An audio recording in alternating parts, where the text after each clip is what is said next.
ವಕ್ಫ್ ವಿಚಾರವನ್ನ ಕೆದಕಿದ್ದಾರೆ ವಿಪಕ್ಷ ನಾಯಕ ಆರ್ ಅಶೋಕ್. ರೈತರ ಆರ್ಟಿಸಿಗಳಲ್ಲಿ ವಕ್ಫ್ ಉಲ್ಲೇಖದ ವಿರುದ್ಧ ಆಕ್ರೋಶವನ್ನ ವ್ಯಕ್ತಪಡಿಸಿದ್ದು ಸರ್ಕಾರದ ವಿರುದ್ಧ ಎಕ್ಸ್ನಲ್ಲಿ ಆರ್ ಅಶೋಕ್ ಕಿಡಿಕಾರಿದ್ದಾರೆ. ರೈತರ ಆರ್ಟಿಸಿಗಳ ಕಾಲಂ 11ರಲ್ಲಿ ವಕ್ಫ್ ಅಂತ ಉಲ್ಲೇಖ ಆಗಿದೆ. 1,80,000ಕ್ಕೂ ಹೆಚ್ಚು ರೈತರ ಆರ್ಟಿಸಿಗಳಲ್ಲಿ ಈ ರೀತಿಯಾಗಿ ಉಲ್ಲೇಖ ಆಗಿರುವುದು ಆಕ್ರೋಶಕ್ಕೆ ಕಾರಣವಾಗಿದೆ. ರೈತರ ಭೂಮಿಯನ್ನ ವಕ್ಫ್ ವಿವಾದಕ್ಕೆ ಸಿಲುಕಿಸಿ ಕಾಂಗ್ರೆಸ್ ಸರ್ಕಾರ ಯಾರ ಹಿತವನ್ನ ಕಾಯ್ತಾ ಇದೆ?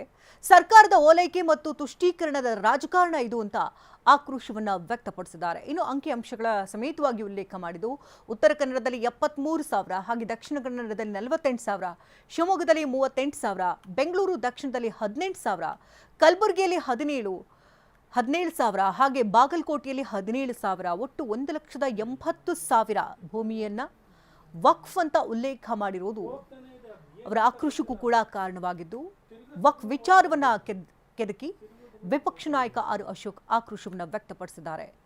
ರೈತರ ಆರ್ಟಿಸಿಗಳಲ್ಲಿ ವಕ್ಫ್ ಅಂತ ಉಲ್ಲೇಖದ ವಿರುದ್ಧ ಆಕ್ರೋಶವನ್ನು ವ್ಯಕ್ತಪಡಿಸಲಾಗಿದ್ದು, ಎಕ್ಸ್ನಲ್ಲೂ ಕೂಡ ಈ ಬಗ್ಗೆ ಟ್ವೀಟ್ ಅನ್ನ ಮಾಡಿದ್ದಾರೆ. ರೈತರ ಆರ್ಟಿಸಿಗಳ ಕಾಲಂ 11ರಲ್ಲಿ ವಕ್ಫ್ ಅಂತ ಉಲ್ಲೇಖ ಆಗಿದೆ. ರೈತರ ಭೂಮಿಯನ್ನ ವಕ್ಫ್ ವಿವಾದಕ್ಕೆ ಸಿಲುಕಿಸಿ ಕಾಂಗ್ರೆಸ್ ಸರ್ಕಾರ ಏನ್ ಮಾಡಕ್ ಹೊರಟಿದೆ, ಯಾರ ಹಿತ ಕಾಯ್ತಾ ಇದೆ ಅಂತ ಆಕ್ರೋಶ ವ್ಯಕ್ತಪಡಿಸಿದ್ದಾರೆ.